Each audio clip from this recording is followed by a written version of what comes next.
Welcome to the Cranky Old Anglers podcast with me, co-host Mark, to the great Lyle Stokes. How you doing, Lyle? Doing good, buddy. How you doing?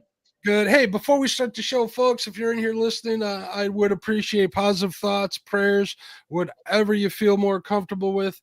For a very dear friend of ours, they have their really loved pet that just had a medical emergency, is in the animal vet. I just got a text, so keep them in their thought. Keep this person's pet and their and them in your thoughts and prayers, and they greatly appreciate it. It's somebody that's, like I said, really near and dear to both me and Lyle, and we hate to see anything make them sad or feel misplaced in this life. So that is very true. And my daughter Heather's having some health issues too. So if you guys wouldn't mind keeping her in your thoughts and prayers, it'd be appreciated. We could all use them too, and everybody else that's out there need them. So, Lyle, how was your Thanksgiving, bud? Oh, it's okay. Just yeah. Day. Did you have anything good to eat? Not really. Just the normal stuff. Since this is kind of an opinion show for us, and we're gonna be honest here. I did have some really good pumpkin pie, which I tell you, pumpkin pie is something that I like a lot. But some people can do them and some people can't. I can name off 3 or 4 that can really do them really good. Cindy's mom made an outstanding pumpkin pie. She would make me one every year just for me. So when somebody asked me what I wanted for Christmas, I said, just make a pumpkin pie. I'll furnish the Cool Whip. You know what I mean? Yep. Well, I was going to say something about pumpkin pie, and I don't mind pumpkin pie, but this is how I eat it, and the only way I'll eat it. I'll take a slice of pumpkin pie and drop it into the Cool Whip bowl, and there you go. That's how I like my pumpkin pie, Lyle. I ain't going to kid you. Well, I never thought of that, but I have a friend of mine named Dennis Knoll, and we was talking about eating chips and salsa one night. Okay. And he said, what are you doing? I said, I'm eating chips and salsa. He said, man, I love that. He said, how do you eat it? I said, well, I dip the chip in it and I eat it. He said, you're doing it wrong. I said, how do you eat chips and salsa? He said, you open the bag, you pour the salsa in there, get you a spoon and mash it all up and just eat it that way. I said, okay. It's kind of like those walking tacos. Do you ever have one of them at like a fair or something, Lyle? No. It's a bag of Fritos. It's a bag of Fritos that cut open a long way, right? Yeah. Then I dump a bunch of chili in there and cheese and jalapenos and whatever toppings you want. Yeah. And you walk around eating it with a spoon. It's pretty darn good. I recommend you get one as soon as possible. They call them Frito pies here. Frito pies. Okay. Over here, they're called walking tacos. Indiana, they were called walking tacos. They're pretty good. They're pretty tasty. Mm-hmm. I ain't had a bad one yet. No. The only way they couldn't make it bad unless the chili wasn't. It'd be the only way. Hell, when's the last time you had a bowl of chili that wasn't good? No, I've had some chili that wasn't good. It was burnt, but that's another story. That has to do with people who can't cook, like somebody we know. Speaking of somebody who can't cook, let me tell you about my Thanksgiving life. All right, my father passed away in January, and the only reason why I bring that up again is because it has to do with this part of the story. And my mom my mom and dad, my mom would always do the holidays, obviously, because she had my dad there to help them. And this year she's like, I'm not doing it. One of you kids got to do it. And I'm thinking, oh, great, my sister's got to have one. That's gonna be bad. So she had Thanksgiving at her house, and we went there, and you know what? She did a great freaking job. I think she was lying the whole time about not being able to cook and the stuff she's made in the past. I think she wrecked it on purpose, but she did a fantastic job, I have to say. I don't think Lydia's listening, but if you did, way to go, kiddo. You did a good job. We had a pleasant Thanksgiving over there. We had, everything from turkey, stuffing, the normal stuff. And I got a turkey opinion too here. We're going to add to that.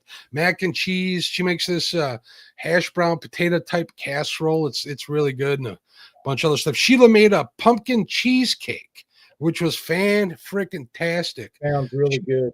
She got together with her friend Bernadette, and they actually cooked a real pumpkin to put in there. They didn't mess around. They went old school on that. Wow. And they were a little light on the pumpkin, which was a good idea. And it was fantastic. And Lydia made her death by chocolate, which is a sin in a bowl, but it's good. We had a real good time. Got to see my nieces. My one niece has got a boyfriend she's getting pretty serious with. So it was nice to go over there and give him hell because he's got to pay the family tax once you're coming into the family. You know how that goes. Right. That's part of the deal.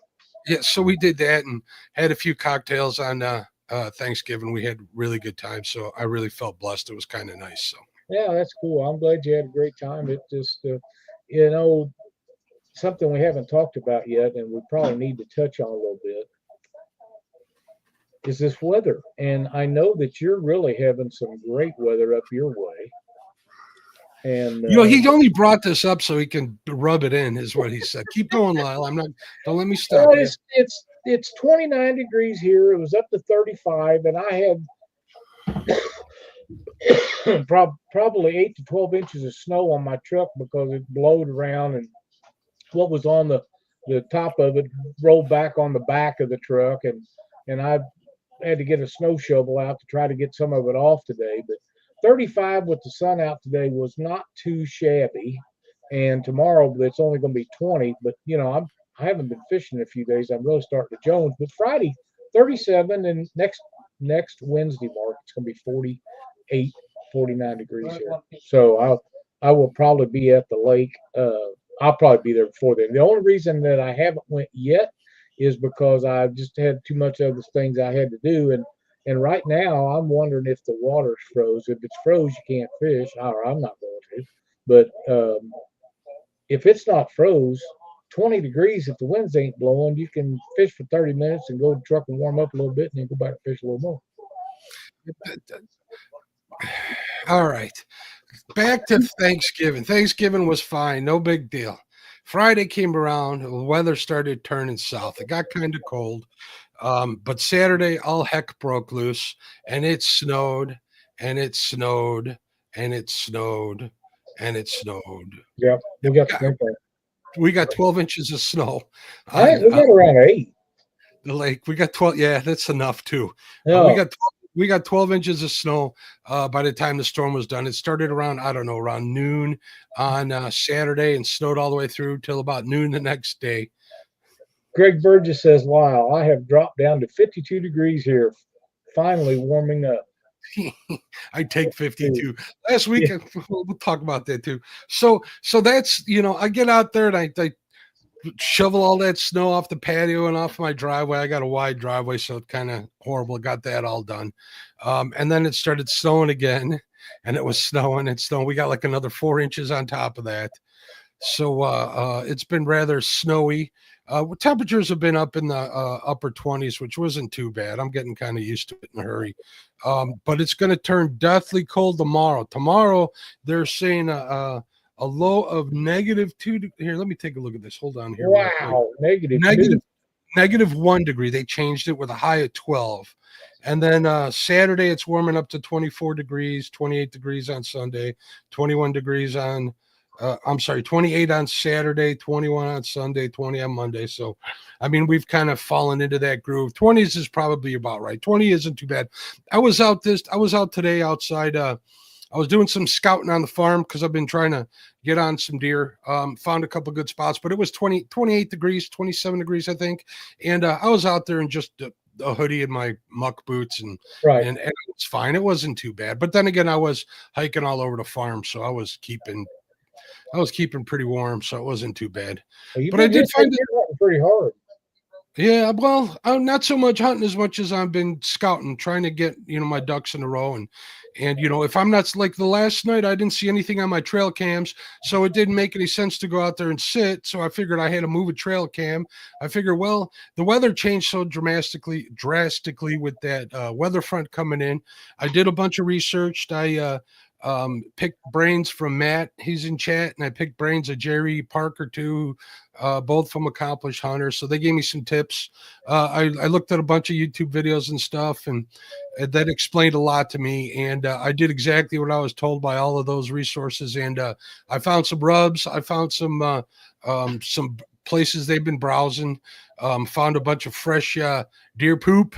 So on top of the snow, so I think got a good sight. I relocated my trail cams, and if I see some deer and stuff in there, we will move the blind over, try to get it, hidden and wait it out. Tomorrow starts second gun season here in Illinois. So I'm in no big hurry to get out there, or maybe I should be. I don't know. We'll see.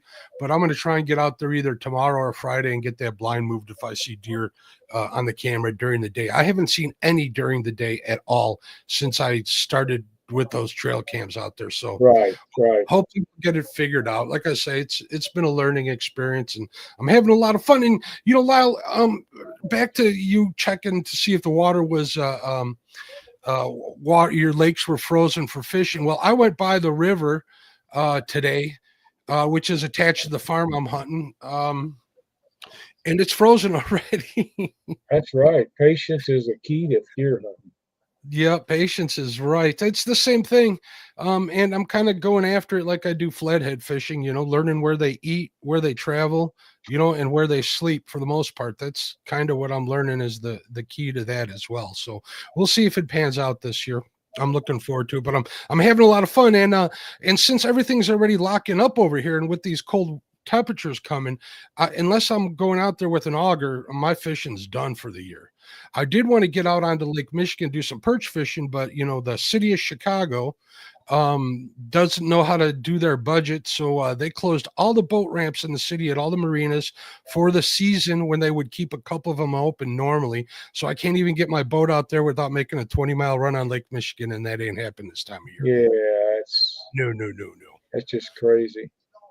There was a comment in here that I seen, and now I can't find this one. Mark Barnum says thought gun season was year round in Chicago. Well, that's a different kind of gun. That's the one I seen, but that's a good one. Something about rubbing deer poop on your face attracts deer or something. I don't know. Ernie asked me if I tasted it to see if it was fresh, and I knew he was giving me the business, so I didn't quite do that. Well, I don't see it. I don't know what happened to it, but Ernie and Chrissy were both saying that Chrissy was picking on him for doing that. What do you say? Say hello to everybody in chat, Lyle. Sure, absolutely. All right, just so you guys know, we are broadcasting on 2 different streams, one in horizontal and one in vertical. So if you're on your phone, you can go to the Cranky Old Anglers main page and get the link to that one if you're better off watching it on your phone. So just a heads up, folks. We got a 922 Crappie Barbecue in the house. What's going on, man? There's Catfish with us. How you doing? Chrissy Brown in the house. How you doing, dear? There's the great Miss Cindy Stokes. How you doing, Cindy? Crappie Day, Fish On. What's going on, Crappie Day? What's up, Darren? Fish On, Jeff Beal. How you doing, Jeff? There's Greg Burgess with the balmy temperatures in the 50s down there in Louisiana.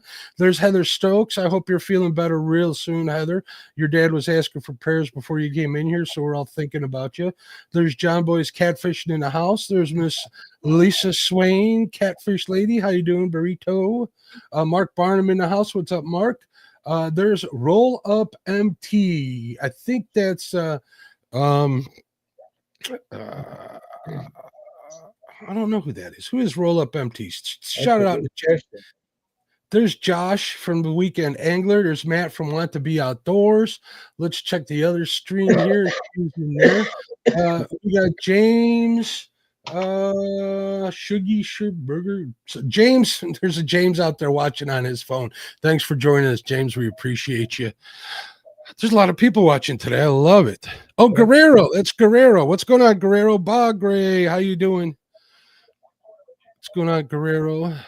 Guerrero Bagre in the house. There he is, the one and only. I would have not known that if somebody hadn't said so. I kind of noticed the avatar, but it threw me off. Forgive me, Guerrero. Well, the avatars are so small, I can't see them hardly.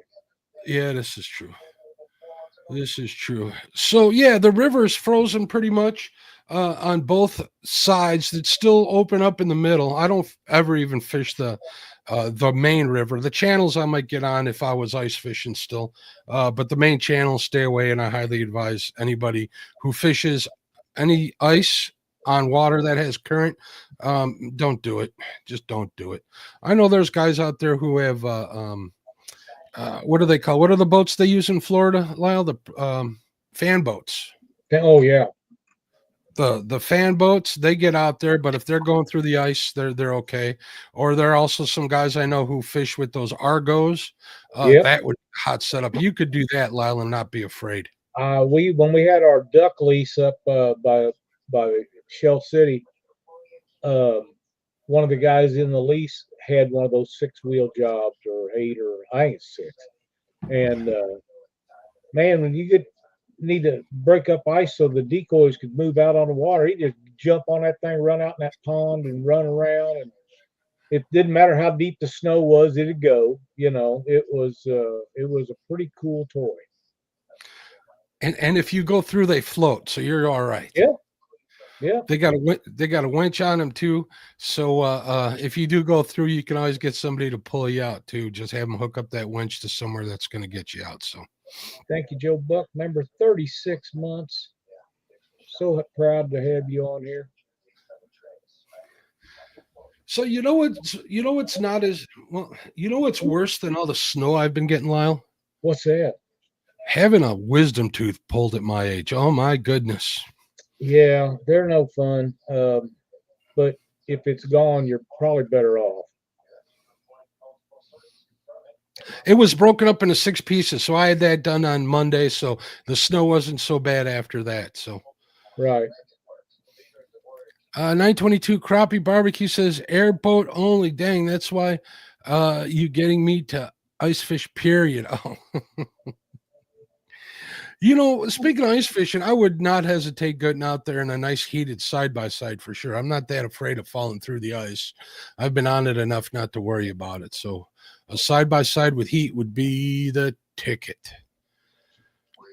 Yeah. Matt says that's what they do in frozen ice fields here. Break up the water. Yep. That's for sure. Let me ask you this, Lyle. If there's ice on like a duck pond, the ducks don't go on it still, right? They just keep flying? Usually by the time the ice hits in southwest Missouri, they're already ahead of the front and moving into Arkansas. But yeah, I've killed them with ice. The way I usually done it was if it froze up, you get out there and you'd break the ice up. We had a little John boat you could take out there as a 10-footer or something, break the ice around the decoys and just shove the ice with the paddle out of the way and make a hole. And what ducks are around, if you can get them to work, they'll fall right in that hole right in front of you and just kill the hell out of them. Yeah, that's something I'd like to try. I've never been duck hunting. Maybe dude. Maybe it's some very addictive. Very addictive. I have a distant cousin who's a goose hunter, like a sponsored goose hunter. And before he went into the Navy, well, I don't know if he's in the Navy. He's a Navy SEAL. Before he went into service, he was real diehard goose hunter, and he was out every weekend around here. So he seemed to enjoy it quite a bit. Oh, it is. It's too much fun. And we had a floating blind that we built in my shop. It had barrels underneath of it because we was on an irrigation lake with it, and the seats would raise up. You put all your stuff underneath there. It had 3 or 4 heaters in it and a place on each end for a dog to work off of, and it was pretty nice setup. For some of these guys, they got like houses underground where they have a cook come in and do all. That's a little bit overboard for me. But this blind we had was in the middle. It was an irrigation lake in the middle of a cornfield. And there was a slough that run into it where water would drain out of it. But this irrigation lake, it had lots and lots of water in it, one shallow end. And you could move this blind around because it floated. But for the most part, we just set it right to the edge off of that slough. And man, when early season you get all the teal and wood ducks you want, and then when the big ducks started coming down, we get divers and mallards and all the ducks just about that would come through the central flyway, and then the geese would come in. And then with that being a cornfield around it, them geese was just and we're 7 miles from Shell City Game Refuge. So when they come up off that refuge in the morning, it was just the right distance for them to take a little stroll before they stop to get something to eat, and they're looking for a place to rest, and there that pond was. It's pretty amazing. You just got one bad apple in our group that ruined it for everybody. That's the sad thing. That's too bad. That'll happen. Yeah. That'll happen. People don't know what they don't know they have it good until they lose it. That's for sure. Right. That's right. We got a marsh right here down the street from my house, and there's no discharging of firearms in my suburb here, so it is what it is. So it's a safe haven for all the geese. Lyle, I've seen thousands and thousands and thousands of geese fly into that place. I'm not even exaggerating. It's that much. And I got pictures of the condors that, well, it looks like a condor crapped on my truck, and I think it was those geese flying over. But man, they'll make a mess of things. But it's cool to wake up on a weekend morning and hear them, outside, quacking away or whatever you call it. Is it still called a quack when a goose does it? Honk or what? No, it honks. It honks. You hear them honking out there in the sky. It's pretty cool to see. I got a question for you, Lyle. A puzzle. All right. Why do geese and ducks fly in uneven V's? Because one line's longer than the other one. No, because they can't count. Oh. Mark, you're talking about ducks and geese. Several years ago, everybody's familiar with Branson. There's a little town right outside of Branson that's on Lake Taneycomo called Forsyth. And the goose population down there was so bad that people complained and bitched all the time because these geese and ducks too, but mostly geese, they would get in their boats and make nests and lay eggs.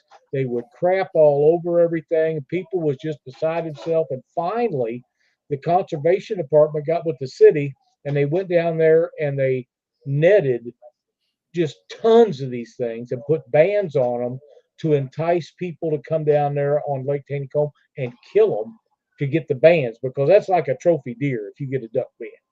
I've got a whole bunch of them someplace, but that was the only people didn't want to go down there and hunt because it's so busy and populated with Branson and all that around there. But when they banned them, they got rid of a lot of them. But my God, if you try to walk there, you couldn't walk down the city sidewalk without stepping in goose crap. They was so bad, and people was putting poison out for them because they was getting in their boats and making nests and laying eggs and crapping all over the place. And $100 boats down there, they didn't go for that. They had to do something. It's like that here, like some of the park properties that I fish off a Lyle. It's nothing but geese poop everywhere. I mean, it is what it is. I mean, what are you going to do? But them geese, they get pretty protective, at a certain part of the year, and they'll attack you. I've had to grab one by the neck because it was coming after me. We're not going to go into what happened after that. I could probably get in a lot of trouble, but I did grab it by its neck. So, yeah, well, you got to do what you got to do, and I understand that, but like I say, if you want to try duck or goose hunting, get with somebody that goes a lot, and like I say, prepare yourself. You might as well just get out a credit card and hand it to someplace. No, I ain't doing that. This hunting was a mistake. I'm enjoying it, but my bank account isn't enjoying it. That's for sure. Or you just think deer hunting's expensive. You start buying dozens and dozens and dozens and dozens of decoys, and them goose decoys, buddy, that could set you on fire when you buy them. Yeah, that's why that cousin of mine had a sponsorship. It was a decoy company that sponsored him, so he got all his decoys for nothing. Yeah, so he was in good shape. I had over 100 dozen duck decoys at one time. Oh my goodness, 100 dozen. Yeah, 100 dozen. 100 dozen, just me. And there was 4 of us in this lease, but I had some really good decoys. And then my brother worked for a place called Green Supply, and they started handling some of the imported ones that was a little bit smaller, and they was about half price. So you'd mix some of the smaller ones in with the bigger ones. But them birds can see them decoys for miles away. I mean, they really can. And they can, when you're calling at them, they can hear them a lot further than you realize they can hear them. I think I'm going to go on a guided duck hunt. That sounds like it'd be a little cheaper than having to buy all that stuff. Bugman says, why is this chat not working? It looks to me like it is. Reload it, Buggy. Reload it. Guerrero says that Hurricane Marsh here in Wisconsin, they are filled with geese. They are still moving out. Yep. Yes, Heather, I do have my Cardinal shirt on. Hey, there's my buddy. How you doing, Nubby? What's going on? I saw a comment here from Ernie I wanted to highlight. I had so many decoys, but man, I tell you what, when the birds is hard to work, numbers is very important because they will make them ones that's up in the air think that there's a whole bunch of them down there, and a lot of times that'll bring them in. Now, do they think they're all down there because there's a lot of food to eat? Is that what it is, or is it safety, you think, or both? Numbers is for safety. Safety? Okay. Yeah, numbers is for safety. When you got, we walked on this irrigation lake. My oldest son and I went up there one day, and it was cold. It was like 0, and I knew the lake would be froze, and we was going to have to bust the ice off to make the decoys wobble in the wind. And we walked up over the bank, and there was probably 300 Canadian geese sitting on there. They'd been there so long it was melted out divots in the ice, and it was froze all the way across. And we was trying to figure out how to get to where we could shoot them when they flew up because we knew he was going to scare them.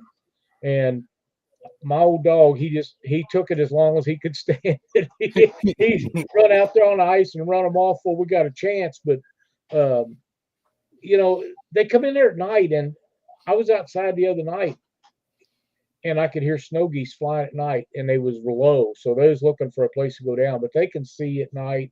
I don't know. They got a sense that they know where danger's at. They know where it's not. And if you don't have your duck blind or boat or however you're hunting camoed up to match the environment around you, you're probably not going to be very successful because they notice and anything that's shiny, they ain't coming in. If you have anything that's shiny, they're not coming in. Yeah. Well, you see those duck commander guys get all painted up and everything ready to go. They ain't joking around either. Well, when you get the sunshine on your face, they can see the glare off of it from up in the air, and glasses are the same way. I could never hunt with glasses on. You could always get glasses all the time. Maybe some tinted ones because they do make them now in like a flat black tint. You could probably get those. Yeah, that probably work. But in my day, we didn't have any of that stuff. Yeah, Ernie says Mark knows if the stuff is fresh. See, I told you he tried to get me to taste the poop. I'm not going to do it. Not going to do it. And Chrissy says those geese can be vicious, 100%. Let's say hello to Chrissy. She just came in here, I think. Nubby's in here. What's going on, Nubby? How you doing? Catch fish with us. I don't know if I said hello to you, but hello. John Boy's Catfish, and I did say hello. We'll say hello again. Kind of looking through to see if we missed Bugman. How you doing, Buggy? Chatty says chat isn't working. Reload again. Ernie says Mark has some cool cameras. What did I got? I bought some of the Well, here's a quick story. I bought some muddy cameras. We're doing our honest opinion. Wait. You bought stuff online without me? Yeah, because I know what you're going to do. I've been looking at rifles. You think I'm going to ask you to come look at rifles with me? No. I know a little bit about guns. Well, we can talk after the show, maybe. We can talk after the show. Ernie says Mark has some cool cameras. Here's the story. I bought some cameras from Muddy. Go Muddy, I believe, is the website. I got the cameras, and they were just garbage. They wouldn't set up, nothing. The one of them froze up on me, so I returned them right away. And I asked on one of the forums on Facebook what to buy, and the consensus was to get the Tacticams. So I got a couple of those Tacticams up there, which is good because the monthly service, because they're cell phone cameras, I get the pictures to my telephone, was a heck of a lot cheaper than even the Muddy ones, the Go Muddy cameras were. So I got those set up, and yeah, they work pretty good. Then we actually busted a trespasser out on my buddy's farm with them, so that was kind of cool. Turned out it was a cousin of his, so a cousin's fiance, but it was cool to know he was out there. So right.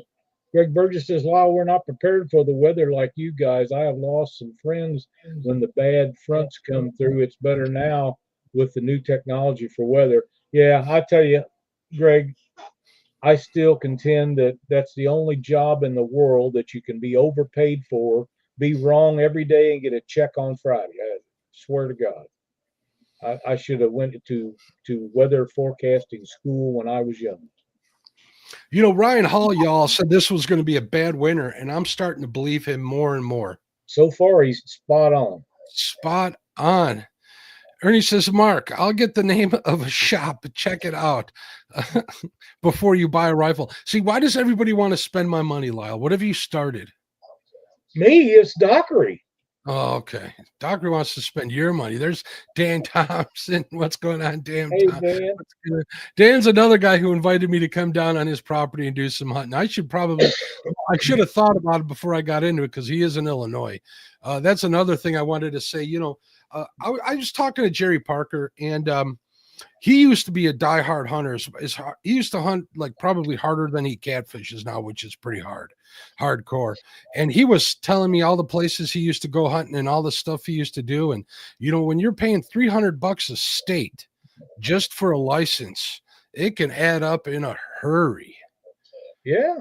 Big hurry. That's a little steep, but I guess, you got to pay to play though, right? Here in Illinois, what did I pay? I paid $17 for a hunting license. I paid $27 for 2 tags, one antlerless and one either sex. So I'm good there. But other than that, I don't know if I'm going to drive all the way out to Missouri to go hunt on Danny's property. He invited me out there too. That'll cost me like $500 for a deer. I don't know if it's worth all that at this point. The Missouri Department of Conservation takes credit cards. See, and look at that. And Ernie says, Mark, your room is still here. He's inviting me down there too. I'm always in awe with all the Colorado a few times hunting. And the first time I went to Colorado, you bought a mule deer tag or deer tag, mule deer or whitetail, either one, but there's no whitetails in the mountains was where I was at. But deer tag was $150 and an elk tag was $200. And the last time I knew, the mule deer tag was $800 and the elk tag was $1,200.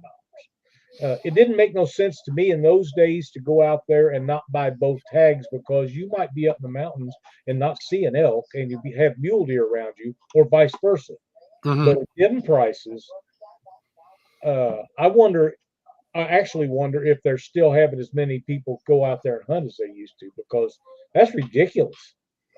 When you figure up the cost it takes to go out there, and I took a 32-foot gooseneck horse trailer with 4 horses in it and enough stuff to stay for 2 weeks, because by the time you got there and you hadn't been there all year, you got to go scout around and look around, and you're camping and staying out.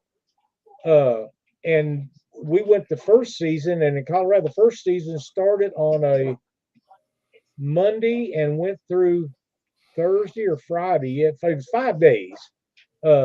And then you had a little break, and then the second season started, and you only get to hunt one season, so you got to pick the one you want. Now, the third season, it was like 2 weeks, but hell, by then they done got everything scared up, and harder to get them. So I like the first season.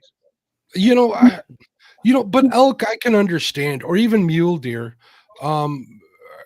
We don't have them here. Whitetail, we got whitetail everywhere around here. You know what I mean?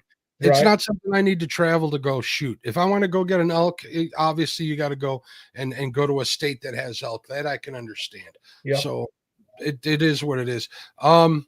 Let's see what here. Catchfish with us says lottery drawings for tags is a deceiving name. You definitely don't win. It costs a fortune if you are drawn. Speaking of that, the land that's adjacent, actually the land that surrounds the property I'm hunting, Lyle, is all McHenry County conservation land. And in order to hunt that, you got to get into a lottery. And if you win, you got to pay the $300 in addition to your hunting license and all that other cost just to hunt there. And I mean, it is what it is. Would I pay that much? No, because I have access to the land that's just adjacent to it. So it is what it is. I have a question. Sure.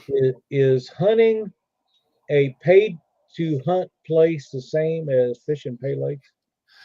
Yes. I think high fence place. Well, it depends, Lyle.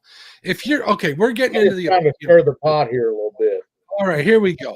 Now, if you're in Texas, right, Lyle, and you're doing a pay to hunt place, a high fence place, but that place is 100,000 acres. Is it really a high fence place? There's the question for you.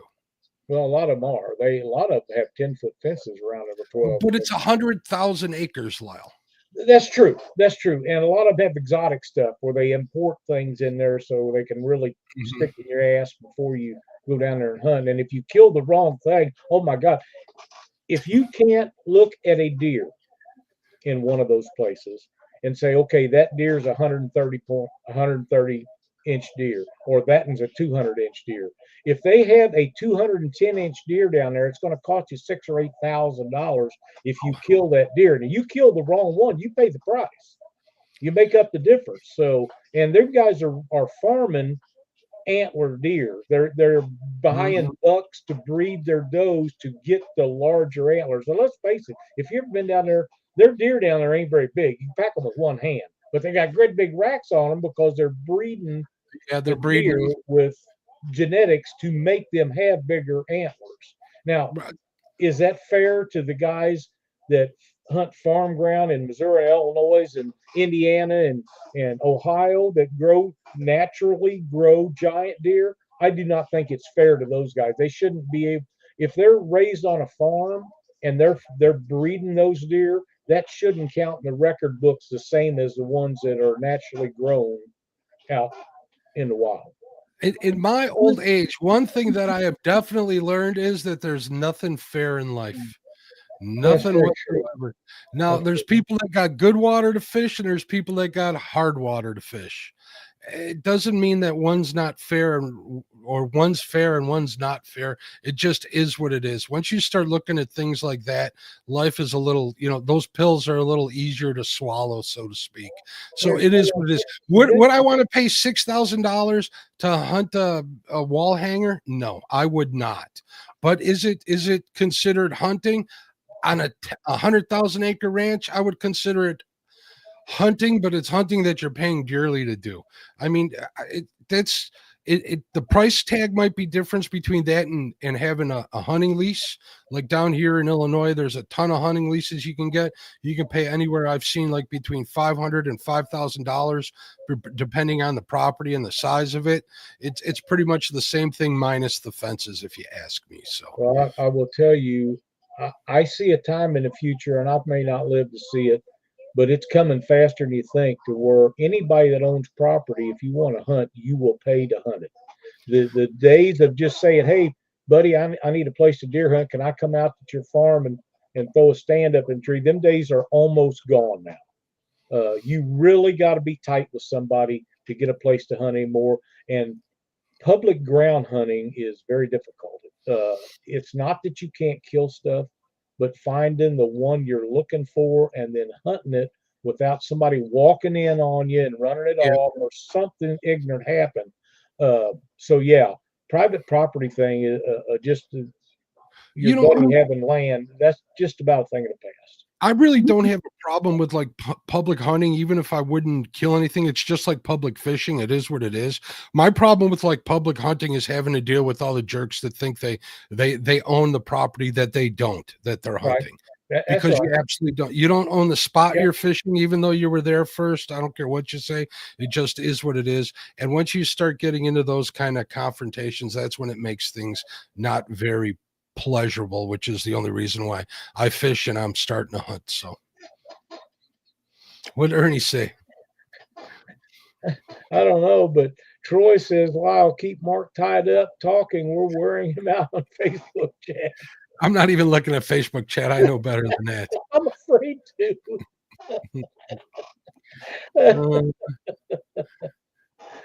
See, Jody's made it in. Welcome, Jody. Hey, what's up, Chef Jody? How you doing? Yep, all right. Matt says, I've hunted elk outside of Fort Carson in Colorado. It was a blast. I've hunted 20 different states in some sketchy areas. I love Colorado.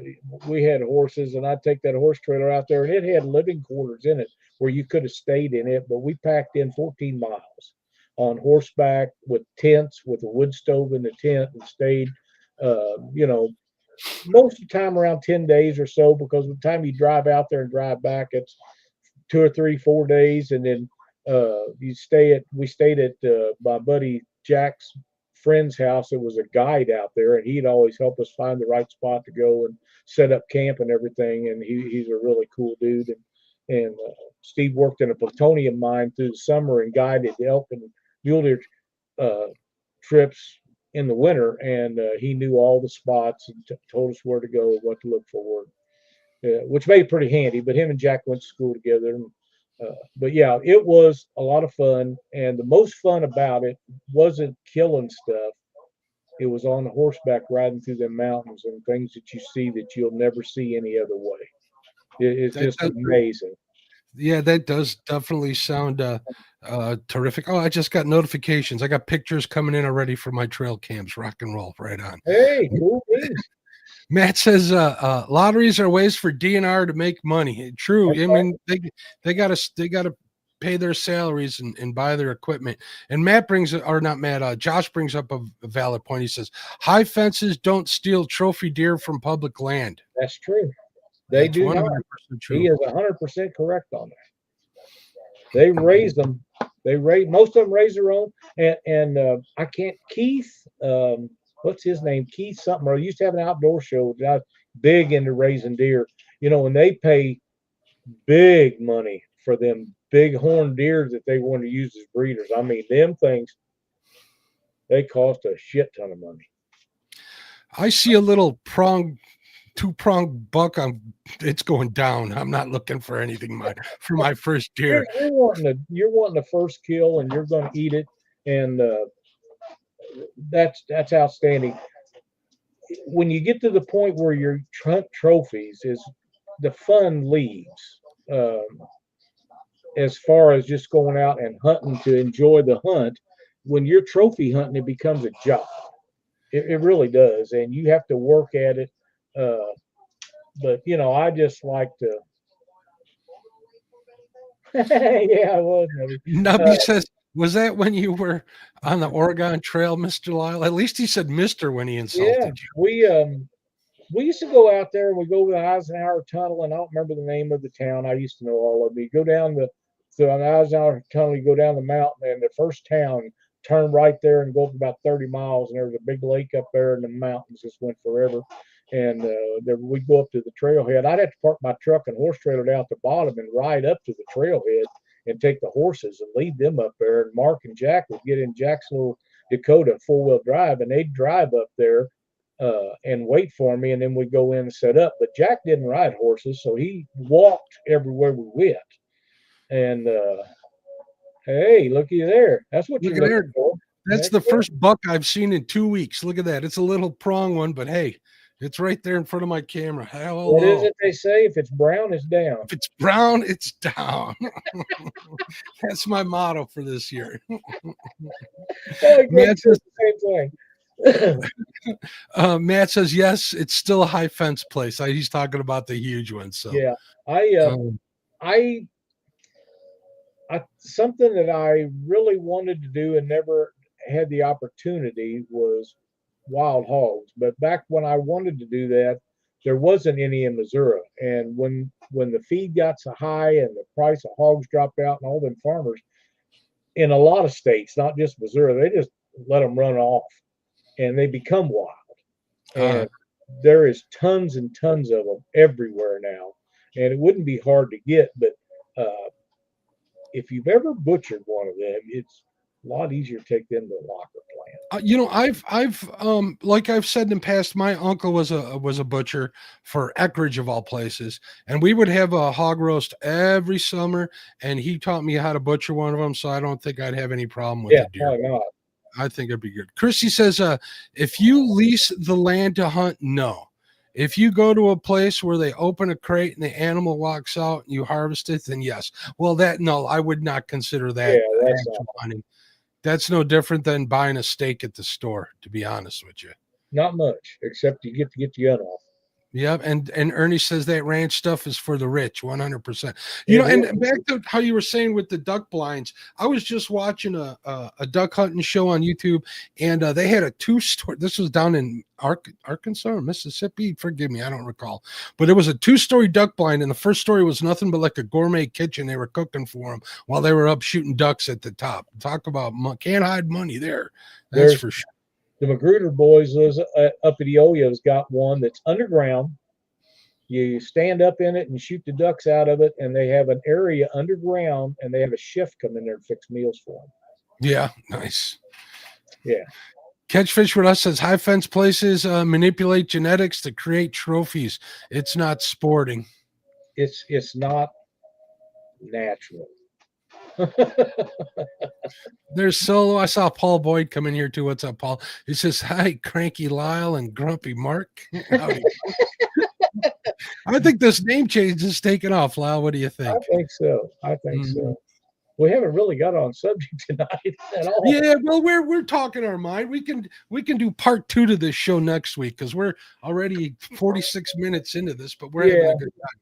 That's all that matters. I think the people in chat are too. Mark Barnum says, I was a magazine vendor in the early 90s in Colorado.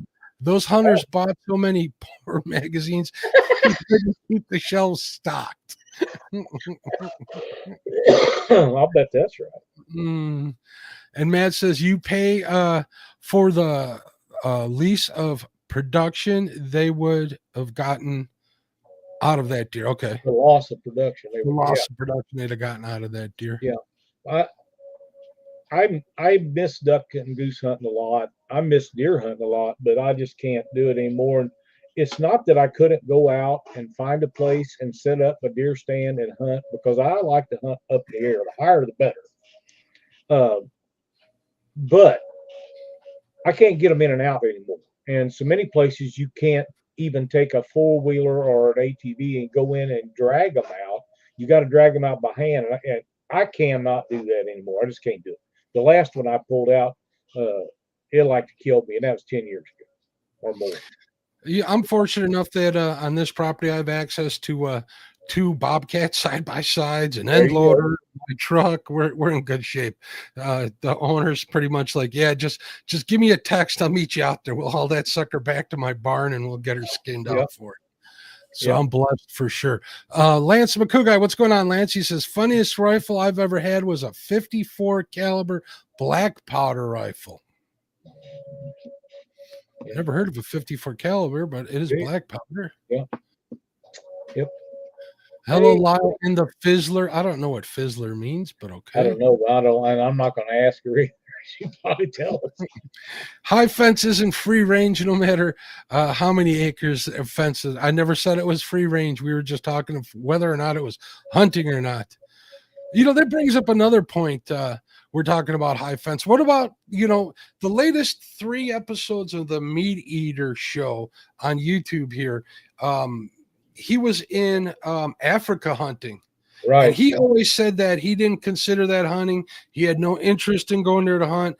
And I imagine that, in his older age, he's my age. He's 55, I believe. Is he that old? Yeah, he is. That's not old. Piss off. I didn't think he was that old. I thought he was like in his 30s. No. He's 55. He's my age. Born. He's actually older than me by a couple of months, believe it or not. Wow. Oh, Jody says, I'm sorry, Lyle and Mark, it was a typo. Sure it was.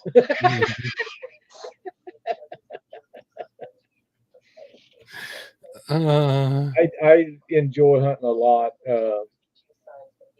But to tell you the truth, I've been really enjoying this crappie fishing this fall. It's just been awesome. Yeah, it's a lot of fun too, definitely. Well, real quick, and he went to Africa, and it turns out like it was he definitely changed his opinion on the whole deal. It's a different animal out there, and it's something that you probably, if you're a avid outdoorsman, would want to live through. It'd be the same way of like going down and hiring a guy to take you red-tailed catfishing.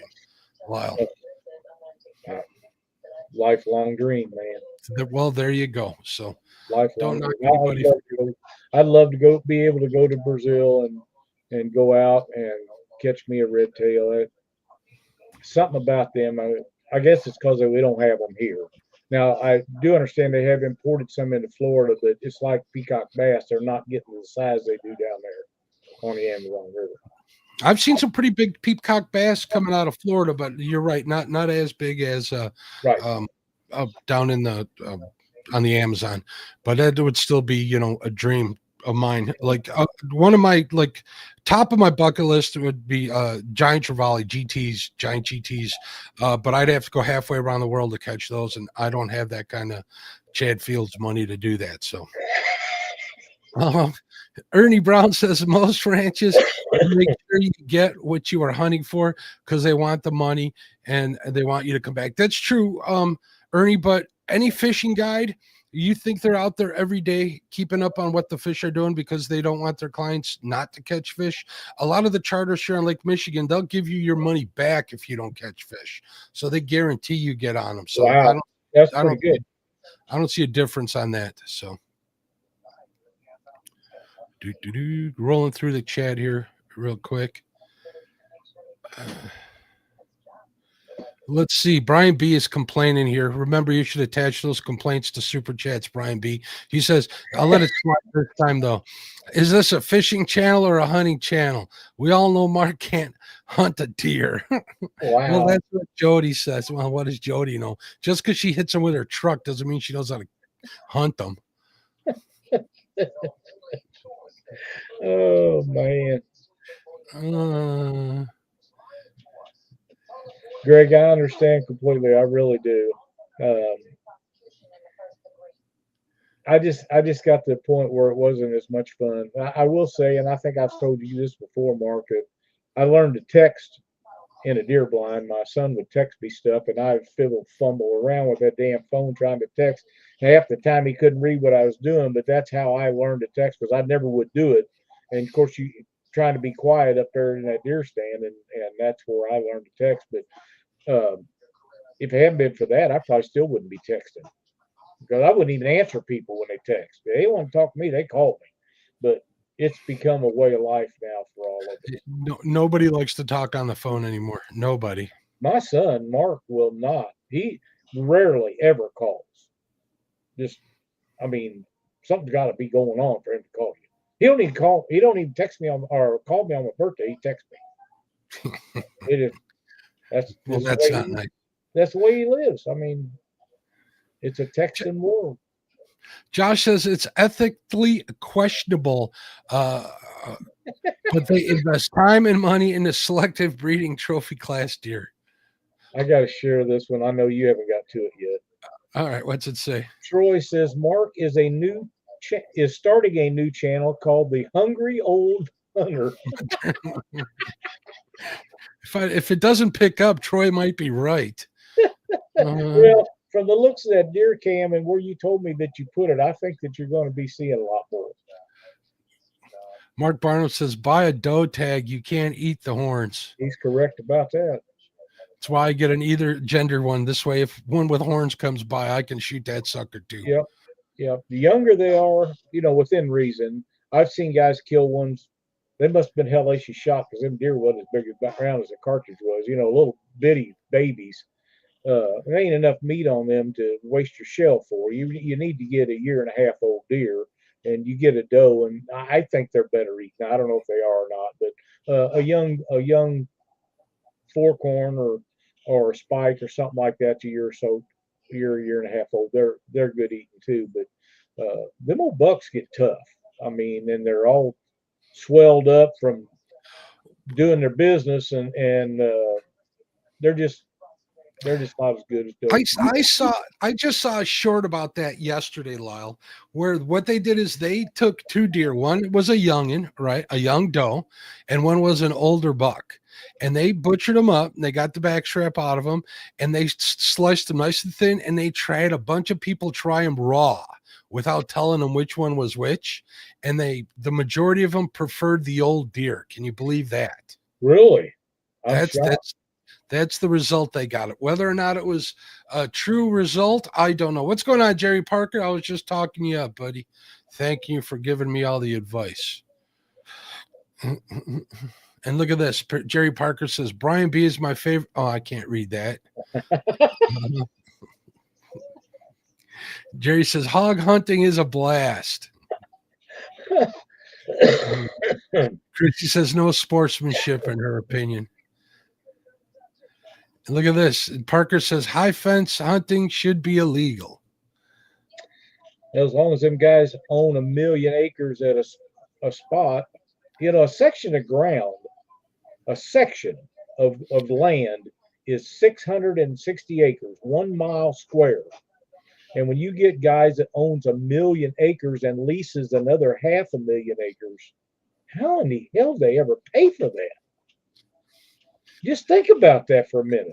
There's a lot. Look at some of the boats that are out there, Lyle. Let's not even start. I know. You know, there's people out there got $1 million, like those sport fishing boats, you know, they cost you a trip for 5 days. It costs you 40 grand on those suckers. People got money and they got lots of it. You know, God bless them though. This is America. Yeah, that's right. You know what I like? Don't lie, cheat, and steal to get it. We won't get into all of that, but I have a dream about boat too, and it has nothing to do with a boat. Is one of them little bitty ones that got them race engines on the back where they go through them courses. I'd like to put Dockery up on the front of that thing to tell me which way to turn so I could throw his ass off in the water. Those little Australian jet boats you're talking about, right? Yeah, Lyle? they're fast, ain't they? Wow, them are fun to watch. What's going on, Rowdy? Rowdy's asking Parker, have you ever tried spear hunting for hogs? It can get intense. Wow. What's his name done that? I can't remember what his Tim name Wells. was. Tim Wells. Tim Wells has killed water buffalo like that. He's killed everything.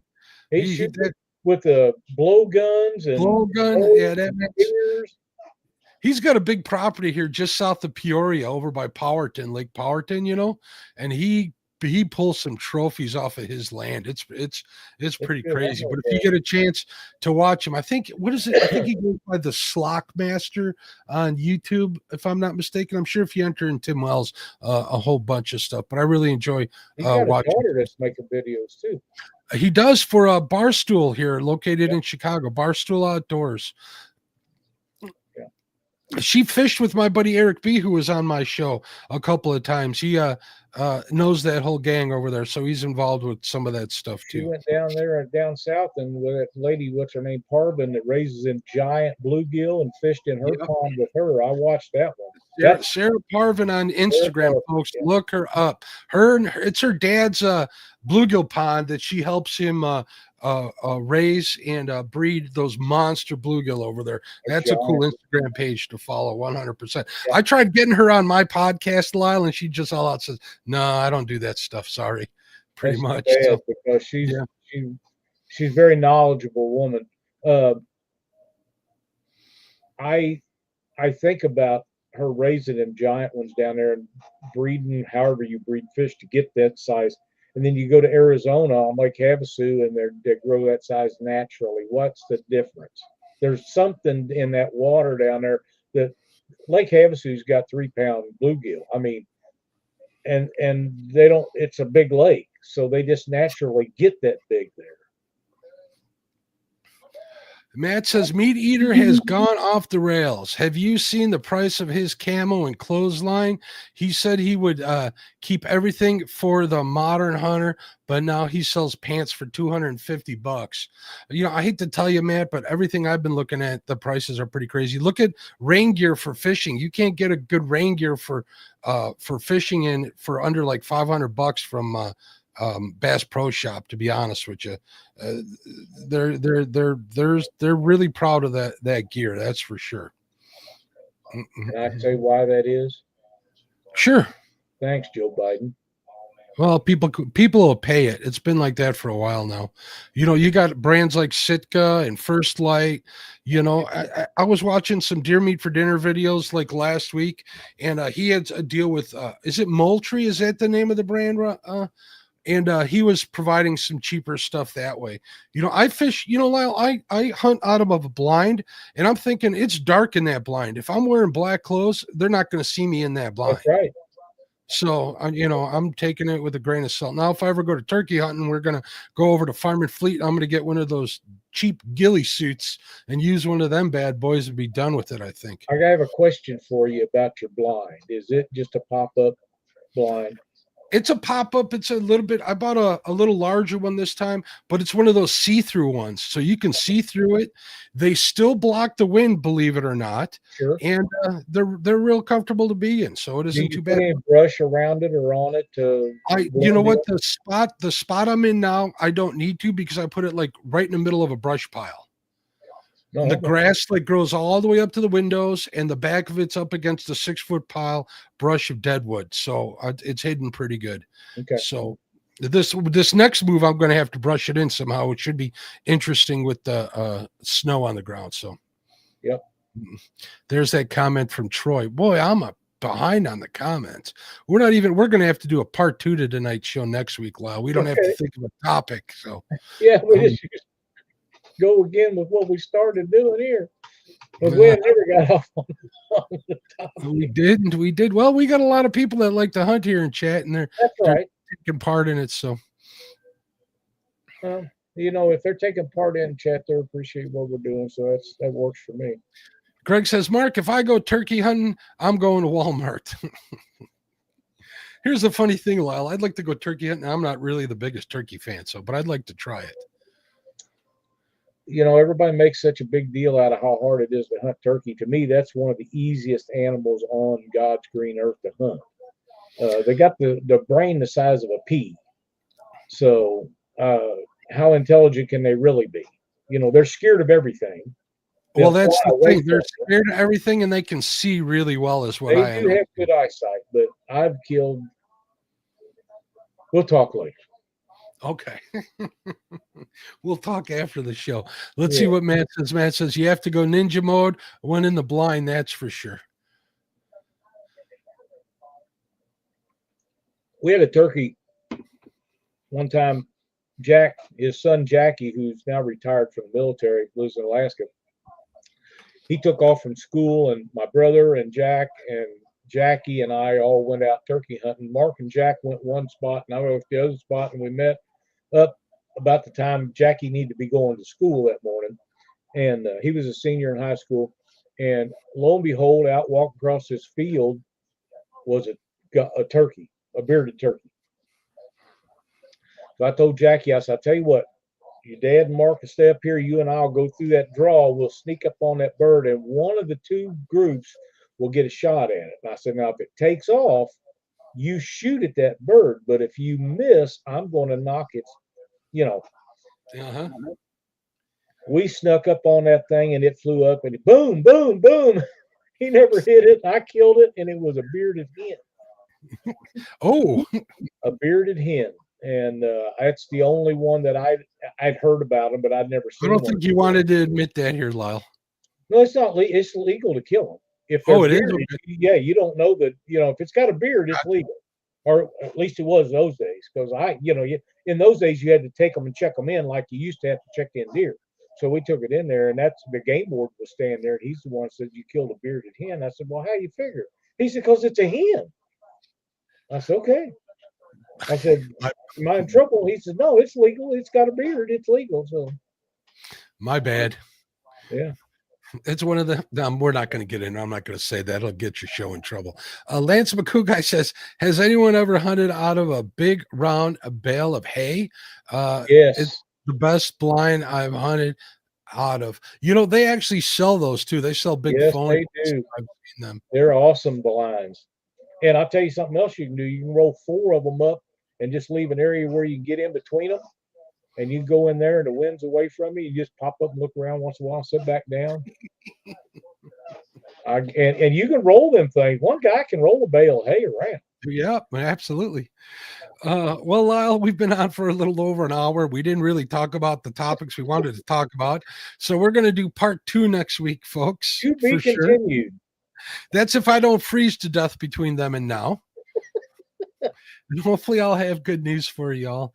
So I want to wish everybody a happy week. Have a good time. Keep the people that we mentioned earlier, keep Heather in your prayers for sure.